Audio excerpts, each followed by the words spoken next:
ओम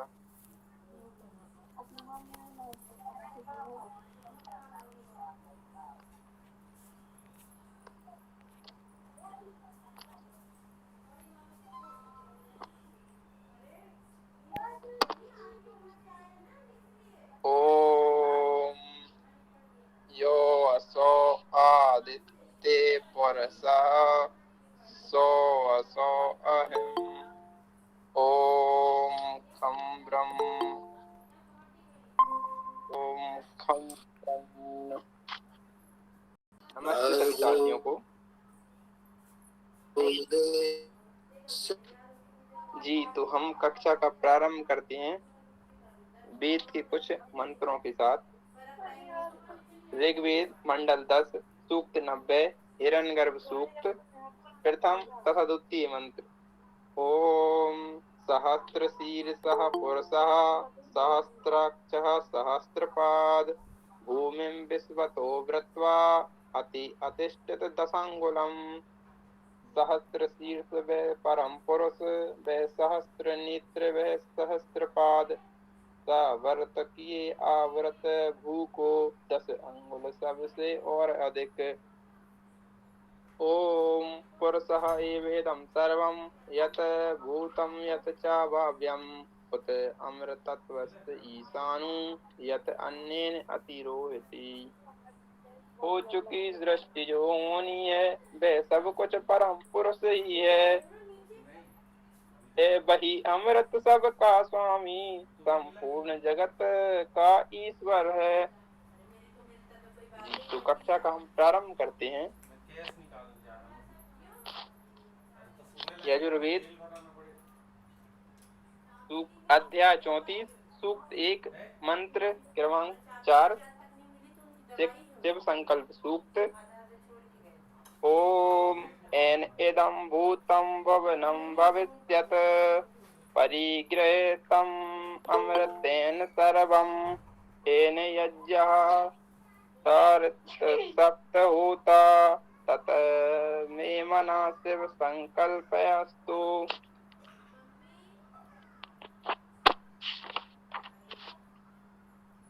सदा भूत भावी तथा वर्तमानम सभी को अमृत व ग्रहण कर रखे है। यजन सप्त होता सुविस्तार करता रहे मन सदा सुसंकल्प स्वामी। एन मंत्रार्थ एन जिससे अमृतेन अमृत मन द्वारा इदम यह भूतम भूत भुवनम वर्तमान भविष्यत भविष्य सर्वम सब परिग्रहणीतम परिग्रहित है अर्थात अधिगत किए गए हैं। एन जिसके द्वारा सप्त होता 7 होताओं वाले होता समूह वाले यजन दिव पूजा संगति दान तायते विस्तार पाते हैं अर्थात संपन्न होते हैं। तथ वह में मेरा मन शिव संकल्प शुभ संकल्प वाला अस्तु हो। भावार्थ मन ही भूत वर्तमान तथा भविष्य को परिग्रहित किए हुए है पकड़े या नियंत्रित किए हुए है। तीनों काल विभागों के कार्य तथा परिणाम मन पर निर्भर है। आत्मा परमात्मा को कर्म तथा फल से परे माना गया है। यज्ञ का विस्तार करने वाला मन है तो उसका फल भी उस पर निर्भर है तथा उसी के लिए है। धात्वादि निरुक्त। एन सर्वनाम है। इदम सर्वनाम। भूतम में भू धातु है जिसका अर्थ होता है होना। भुवनम में भी भू धातु है। भविष्यत में भी भू धातु है। परिग्रहितम में परि उपसर्ग है। ग्रह धातु है ग्रहण करना स्वीकार करना। अमृतेन में अ उपसर्ग है। मृ धातु है मरना। सर्वम सर्वनाम है। यज्ञ में यज धातु है दीप पूजा संगतिकरण दान करना। तायते में ताय धातु है संरक्षण करना विस्तार करना लंबा करना। सप्त होता में सप्त संख्या है और सप्त धातु भी हो सकती है पूर्ण करना। पूर्ण ज्ञान होना, संकलन होना, समूह बनाना। भू धातु भी है इसमें, दान करना, तृप्त करना, आदान प्रदान करना। भू हवे धातु भी हो सकती है, शब्द करना, आह्वान करना। तत् सर्वनाम है, में सर्वनाम है। मना में मन धातु है, मनन करना, विचार करना, स्वीकार करना या मान्य करना या गर्व करना। शिव में सी धातु है, तीक्ष्ण करना, सुनना। सी धातु है, शयन करना। शिव धातु है, गति करना, चलना, वृद्धि करना। शिव धातु है, कल्याण करना। संकल्पम में सम उपसर्ग है। कल्प धातु है, शक्ति होना, सामर्थ्य होना, कल्पना करना, विचार करना। अस्तु में अस धातु है, होना। ओम खम ब्रह्म। इसके पश्चात स्वामी जी मंत्र की विस्तृत व्याख्या करेंगे।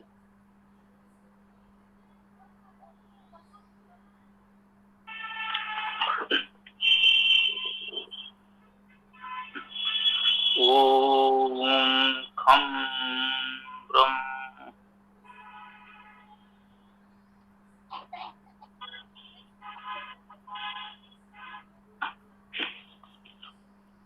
यजुर्वेद अध्याय 34 मंत्र 4 शिव संकल्प सूक्त।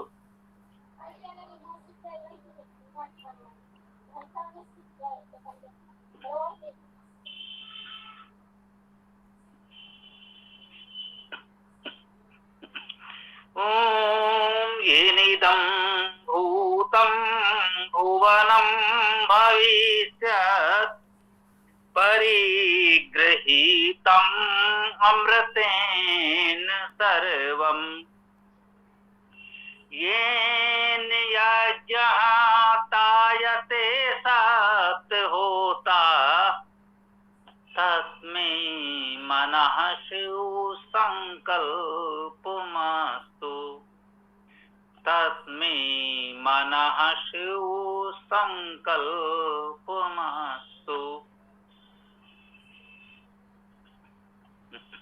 इस शिव संकल्प सूक्त का देवता मन है, अर्थात इस मंत्र का दिव्य गुण, इसकी दिव्यता, इसका विषय मन है। इसमें मन के विषय में बताया गया है। कहना ये जिसके द्वारा, मन के लिए ही कह रहे हैं, ये जिसके द्वारा इदम यह भूतम जो हुआ है, भू धातु का अर्थ होना, ता प्रत्यय पूर्णतावाची जो पूर्ण हो गया है, हो चुका है, वो भूत। तो भूत का अर्थ है जो कुछ हो गया है। येन इदम भूतम जिसके द्वारा यह हुआ है, भुवनम जो हो रहा है, भविष्यत जो होने वाला है,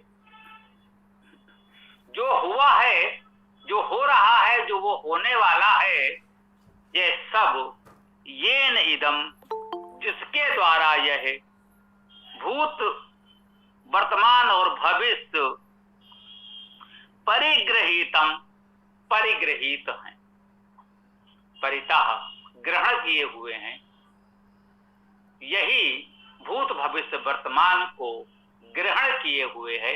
और यह क्या है जिसके लिए यह कहा गया है, येन कहा गया है, जिसके द्वारा कहा गया है, उसको कहा है अमृतेन, अमृत द्वारा। येन अमृतेन जिस अमृत के द्वारा, येन जिसके लिए कहा जा रहा है, जैसा कि हम जानते हैं मन के लिए कहा जा रहा है, क्योंकि इस सूक्त में मन ही वर्ण विषय है। तो यूं कहे कि येन अमृतेन जिस अमृत के द्वारा, मन अमृत है, मन ही अमृत है। लोग इसे विष बना लेते हैं, है तो ये अमृत है, ये नहीं मरता, पहले भी आया है। तो येन अमृतेन जिस अमृत के द्वारा, सर्वम सभी, भूतम भुवनम भविष्यत जो हो गया है, जो हो रहा है, जो होने वाला है, सर्वम वह सब परिग्रहीतम परिग्रहित किया हुआ है। अर्थात इस अमृत मन ने भूत भविष्य वर्तमान सबको परिगृहित किया हुआ है, ग्रहण किया हुआ है। सब कुछ इस मन के वश में है, सब इस मन पर निर्भर है। जैसा हमारा मन होता है वैसा ही भूत भविष्य वर्तमान बनता है। भूत के विषय में भी जैसा हम विचार करते हैं, जैसा मनन करेंगे, जैसा हमारा मन होगा, वो कम से कम हमारे लिए तो वैसा ही हो जाएगा। अन्य के लिए वैसा होगा जैसा उसका मन होगा, वो विचार करेगा। जो हो रहा है, जो हमारा मन जैसा है वैसा ही होगा। जो हमारा मन होगा, जो विचार होगा, उसके अनुसार कार्य होंगे, व्यवहार होंगे, और स्वाभाविक है वैसा ही होगा परिणाम भी। और इस समय हम जो विचार करेंगे, जो मनन करेंगे, उसके अनुसार कार्य करेंगे, भविष्य भी वैसा ही बनेगा। तो इस अमृत मन के द्वारा भूत वर्तमान भविष्य परिगृहित हैं, ये बताया गया। और कह रहे हैं येन यज्ञः तायते सप्त होता, येन जिसके द्वारा यज्ञ यजन, यजन का अर्थ हम जानते हैं, यजन धातु का अर्थ देव पूजा संगति दान करना। तो देव पूजन संगति और दान जैसे सत्कर्म, येन जिसके द्वारा तायते विस्तार किए जाते हैं। ताय धातु का अर्थ विस्तार करना, संरक्षण करना भी है। तो यजन का संरक्षण और विस्तार जिसके द्वारा होता है, और यजन के लिए एक विशेषण और कहा गया है सप्त होता। यजन में दान करने का भाव तो है ही, जो पूजा संगति और दान, उसमें दान करने का भाव है। उसमें एक विशेषण लगाया गया सप्त होता, उसमें 7 होने चाहिए दान करने वाले। एक तो सप्त को संख्या माने तो 7 होता, हो धातु का दान करना, आदान प्रदान करना। तो दान करने वाले, आदान प्रदान करने वाले 7 लोग तो हों। अब समाज के लिए बड़ा कार्य करना है तो अकेले तो नहीं कर सकते। हाँ, प्रयास अकेले प्रारंभ करना चाहिए। कुछ भी करना है तो पहले स्वयं से प्रारंभ करना होगा। परंतु यदि हम समाज के लिए कुछ बड़ा करना चाहते हैं तो उसके लिए सामूहिक प्रयास करना होगा। सब धातु का अर्थ समूह बनाना भी होता है। अभी भैया ने पढ़ा सब धातु के अनेक अर्थ, उसमें समूह बनाना भी है। तो सप्त शब्द का अर्थ बहुधा समूह भी होता है, सामूहिक प्रयास। तो ये भी महत्वपूर्ण है, ध्यान देने योग्य है। सप्त होता अर्थात सामूहिक रूप से दान करने वाले, आदान प्रदान करने वाले। यजन की सार्थकता तभी है जब हम सामूहिक रूप से उसका प्रयास करें। अकेले यजन नहीं होता।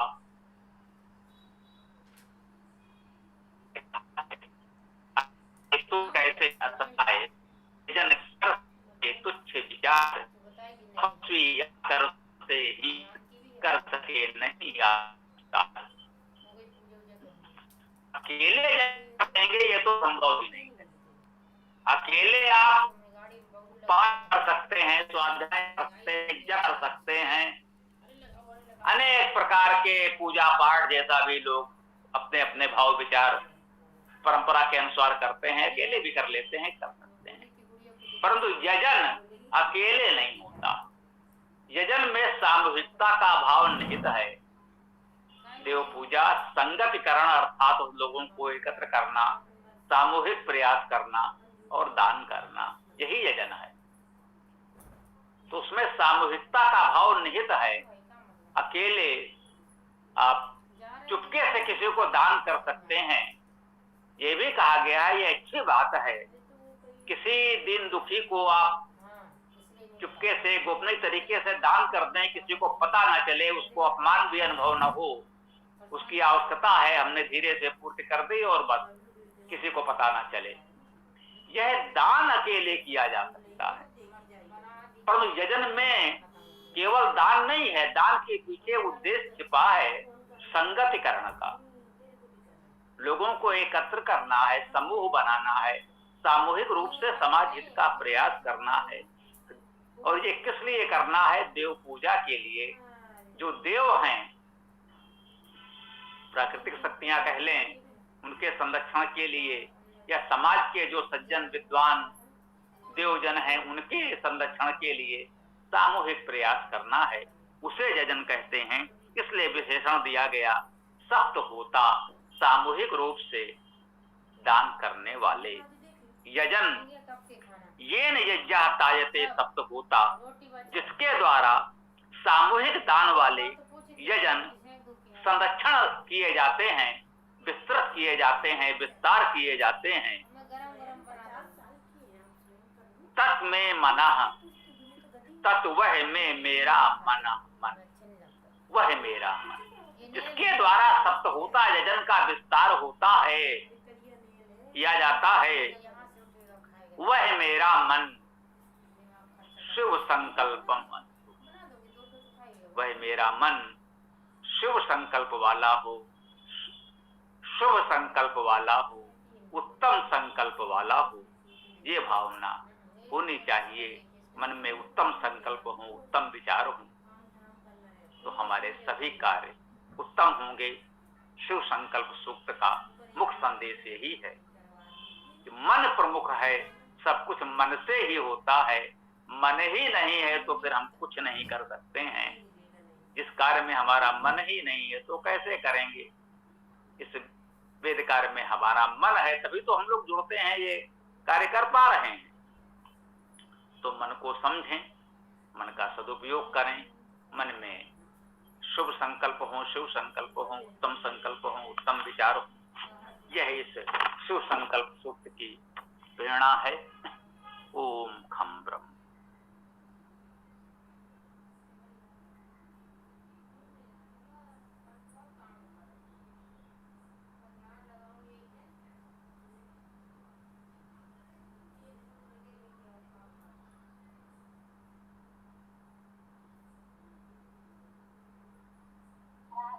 जी, किसी साथी का मंत्र से संबंधित कोई भी प्रश्न हो तो वो रख सकता है।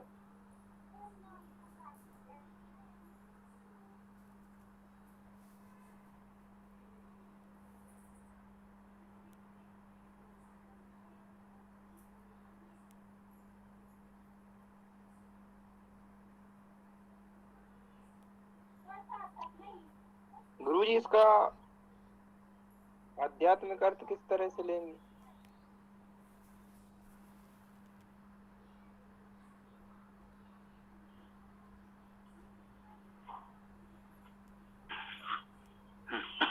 भैया जी, यह आध्यात्मिक अर्थ ही है।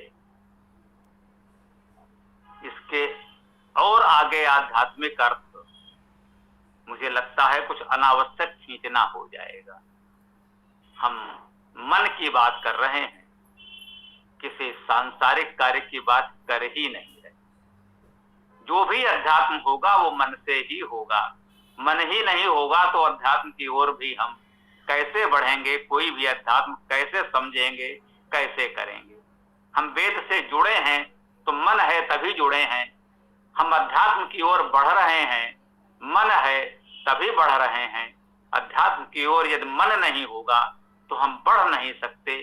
हो सकता है किसी सामाजिक दबाव से ऐसे कार्यों में, कहते हैं, अनमने होकर बैठ जाएं, मन न हो बैठ जाएं, तो शारीरिक रूप से तो उपस्थित होंगे, कोई अध्यात्म हमसे वहां संभव नहीं होगा, उसका कोई लाभ भी हमको नहीं होगा। तो ये पूर्णतः आध्यात्मिक अर्थ ही है।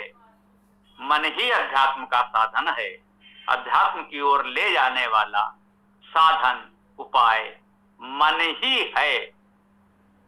अतः इसको इसी रूप में लें, यही आध्यात्मिक अर्थ है।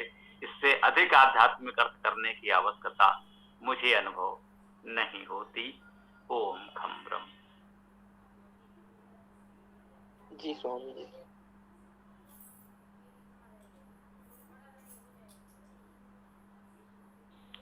स्वामी जी नमस्ते। जैसा एक बोलचाल में कहा जाता मन के हारे हार हैं, तो क्या ये उस कहावत की तरफ भी इसका अर्थ जा रहा है?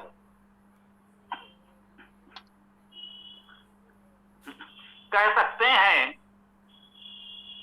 कि वह कहावत भी इसी से बनी हो, वही बात इसमें समझाई जा रही है और उसी को किसी ने उस रूप में कहावत के रूप में व्यक्त कर दिया।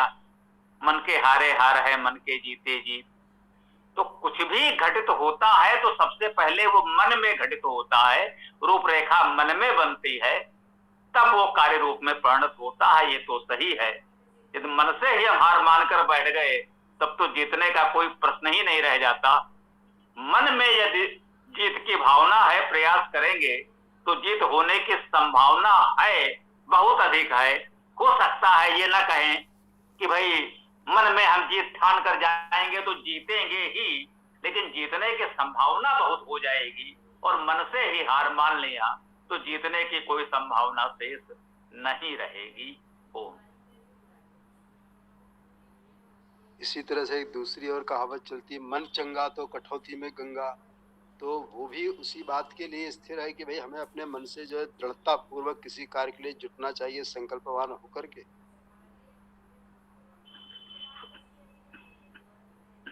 जी, इस सूक्त में संकल्प की बात तो की ही जा रही है कि हमारा मन शिव संकल्प वाला हो। तो ये बिल्कुल ठीक है कि कहा मन चंगा तो कठौती में गंगा। भाई अगर हमारा मन ठीक है तो सभी जल किसी प्रकृति के अंग हैं, परमेश्वर के ही हैं। हम किसी भी जल से स्नान कर लें, हमारी भावना शुद्ध है, मन शुद्ध है, तो हम शुद्ध हो जाएंगे। और अशुद्ध मन से गंगा या किसी भी नदी में जाकर नहा लेंगे तो क्या अंतर पड़ेगा। जो शरीर की स्वच्छता है वो तो किसी भी जल से हो ही जाएगी, और मन यदि शुद्ध नहीं है तो वो किसी जल के स्नान से तो शुद्ध होने से रहा। मन तो तभी शुद्ध होगा जब हमारा मन को हम शुद्ध करना चाहेंगे। तो मन शुद्ध हो जाएगा बिना किसी जल के स्नान के, और मन शुद्ध नहीं है तो किसी नदी में स्नान करने से शुद्ध नहीं होगा। इसलिए ये बात भी बिल्कुल ठीक लगती है। ओम। स्वामी जी, क्या इसमें मन को मस्तिष्क से भी जोड़ा जा सकता है, क्योंकि विचार तो सारे मस्तिष्क में उठते हैं?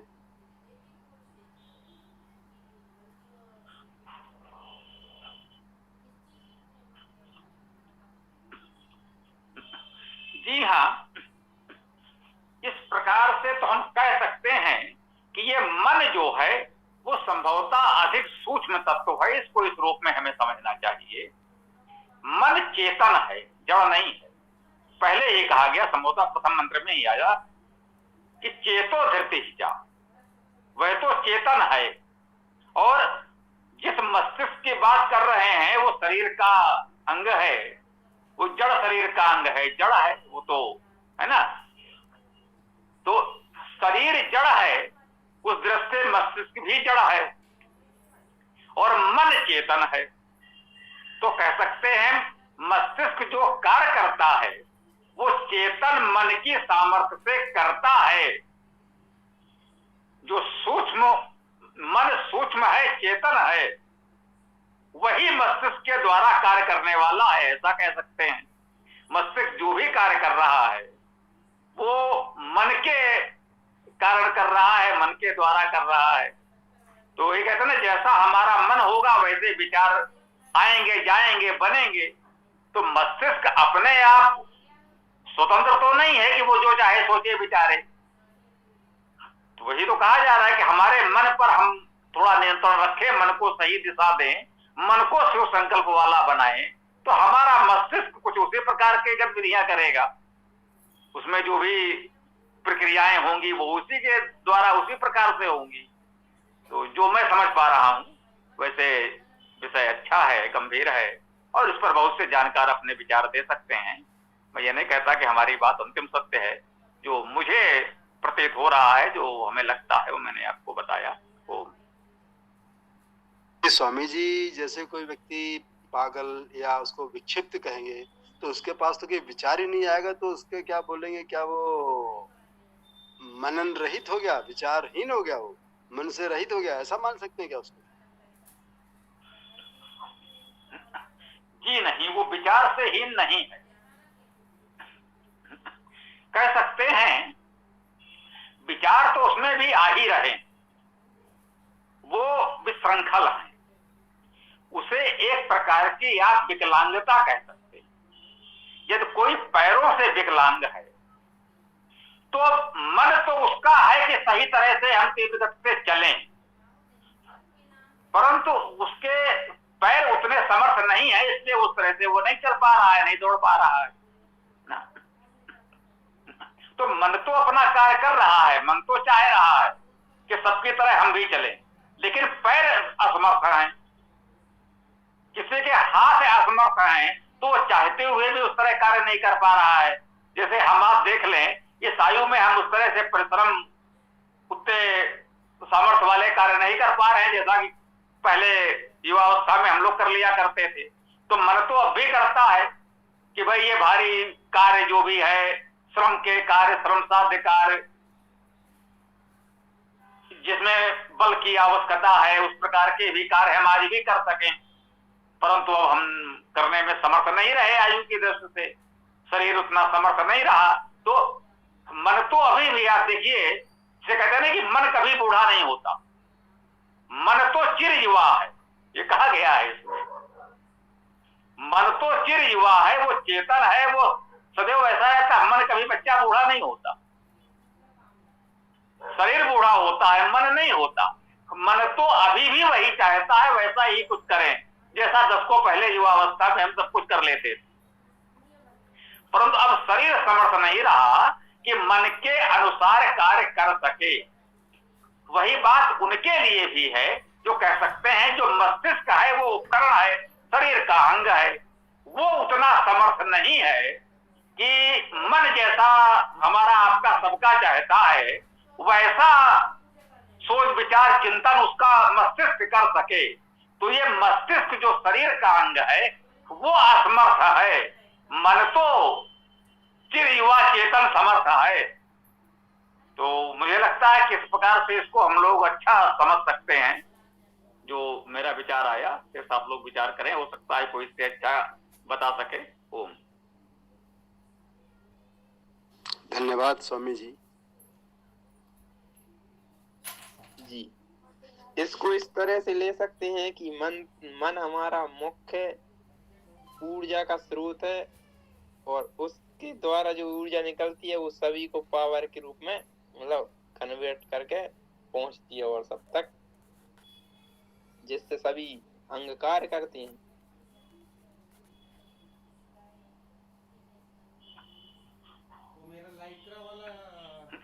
जी, इस शिव संकल्प सूक्त में यह कहा गया है कि मन ही सारथी है। जैसे सारथी रस्सियों के द्वारा, लगाम के द्वारा अश्वों को चलाता है, वैसे ही मन ही हमको चलाता है। ये शरीर मन के द्वारा नियंत्रित होकर कार्य करता है।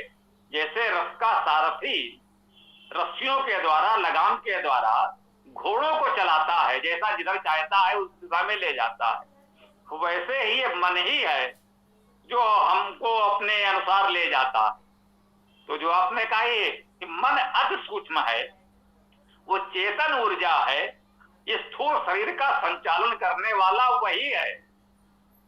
कहीं किसी ने संभवतः कहा ही है कि मन ही एवं कारणम बंधन मोक्षयो, कुछ प्रकार की बात है, आपने सुना होगा कि बंधन और मोक्ष का कारण तो मन ही है।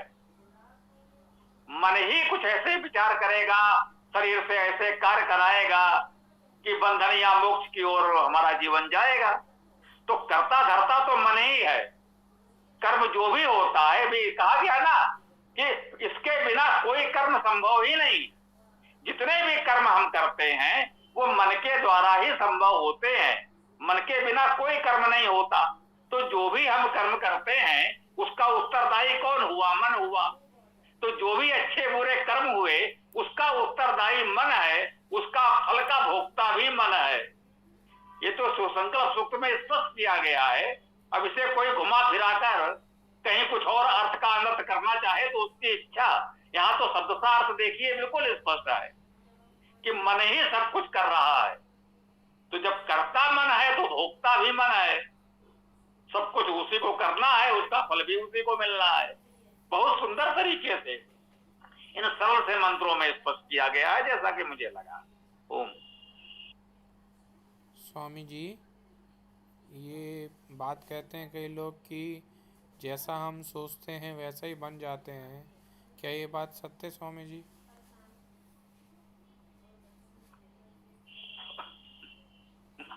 ये बिल्कुल सत्य, यही तो कहा जा रहा है। जैसा मन होगा, जैसा मनन विचार होगा, वैसे ही कार्य होंगे, वैसे ही व्यवहार होंगे और हम वैसे ही बनते जाएंगे।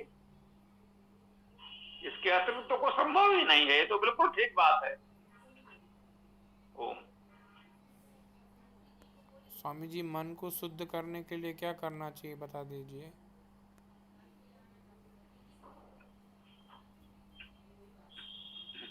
जो हम लोग कर रहे हैं यही करना चाहिए। आप वेद का स्वाध्याय करें, चिंतन करें, अच्छी बातें हम उसमें पढ़ेंगे, हमारे मन में सद्भाव, अच्छी जानकारी, अच्छे विचार पहुंचेंगे, मन शुद्ध होता जाएगा। जो कुछ भी उसमें मलिनता है वो दूर होती जाएगी। यही उत्तम उपाय है, सर्वोत्तम उपाय है, मैं कहूंगा। ओम। धन्यवाद स्वामी जी महाराज। स्वामी जी, इस चर्चा से अपन ये भी समझ सकते हैं कि मन जो है ये वास्तव में हमारा मस्तिष्क और शारीरिक क्रियाओं का प्रेरक और संचालक है। जी बिल्कुल है। ये तो स्पष्ट इसमें कहा गया है भाई। इस सूक्त में स्पष्ट कहा जा रहा है कि सब कुछ मन ही कर रहा है। मन के बिना कोई कर्म होता ही नहीं, मन के बिना कोई विचार होता ही नहीं। जो कुछ भी हमारा कर्म विचार जीवन है वो सब मन के द्वारा ही चल रहा है। केवल 6 मंत्र हैं सुसंकल्प के, और मैं नहीं कह सकता ये किसके मन के उपज है। कहा है कि प्रतिदिन सोते समय ये 6 मंत्र पढ़ लेने चाहिए। कुछ लोगों ने इसे रात्रिकालीन, शयनकालीन मंत्र आदि करके भी कहा है, विभिन्न पुस्तकों में छापा है। तो जिसका ये विचार है अच्छा है कि प्रतिदिन हम ये 6 मंत्र सुसंकल्प पढ़ लें तो हमारा मन ठीक बना रहे, तो सारा जीवन, सारे कार्य अपने आप ठीक बने रहे। क्योंकि होना तो सब कुछ मन से है। कहा है ना, मन के बिना तो कोई कार्य संभव नहीं है। तो बिल्कुल स्पष्ट है। ओम। धन्यवाद स्वामी जी। किसमें रखा है बताओ, मैं ढूंढ लूं। जी, तो वेदाष्टक पाठ की ओर बढ़ते हैं। ओम अग्निम ईडे पुरोहितम यज्ञस्य देवम ऋतविजम होतारम रत्नदातमम। जी करती रहिए।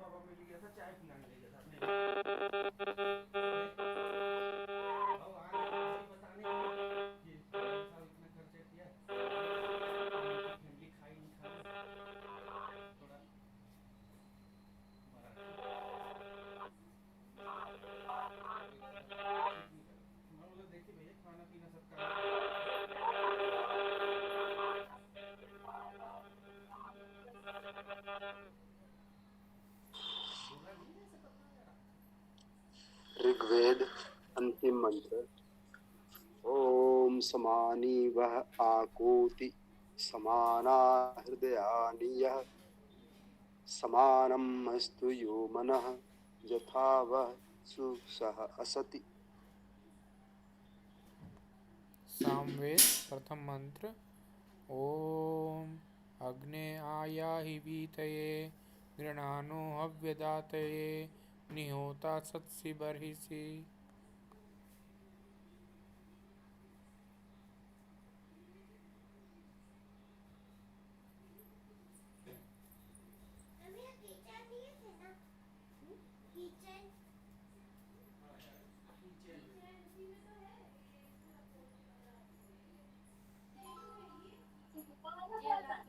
अथर्ववेद अंतिम मंत्र। ओम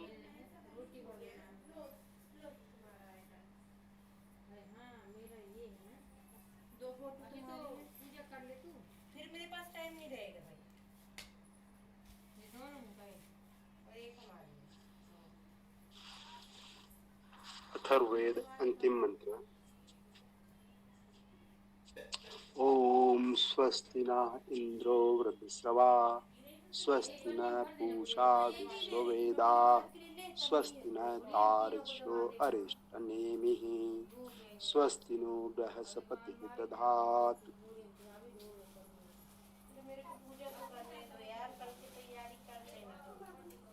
अथर्वेद प्रथम मंत्र। ओम एतत् सप्ताह पर्यन्ति विश्वरूपाणि विवृता वचस्पति बला तेषां तन्मो अद्य ददातु मे।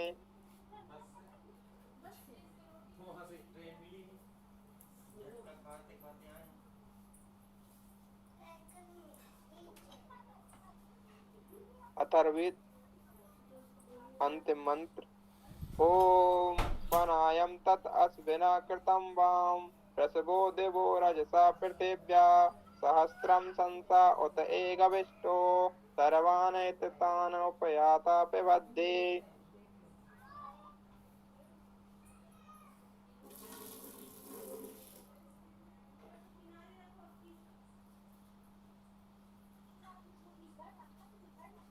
यजुर्वेद प्रथम मंत्र।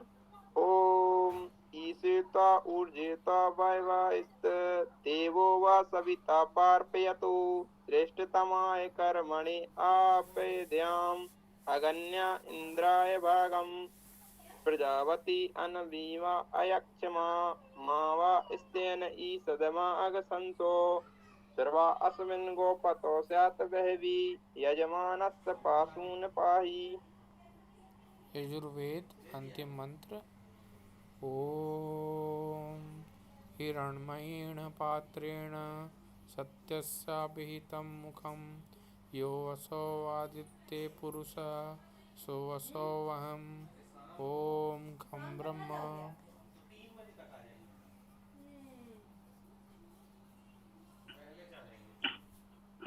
ओम कल सायंकाल 7:30 बजे श्वेत कक्षा में हम लोग पुनः मिलते हैं। ओम स्वस्ति, ओम नमस्ते, ओम खं ब्रह्म, ओम खं ब्रह्म, ओम खं ब्रह्म। नमस्ते सभी साथियों को। नमस्ते ओम भैया। नमस्ते सभी को, सभी साथियों को शुभ रात्रि।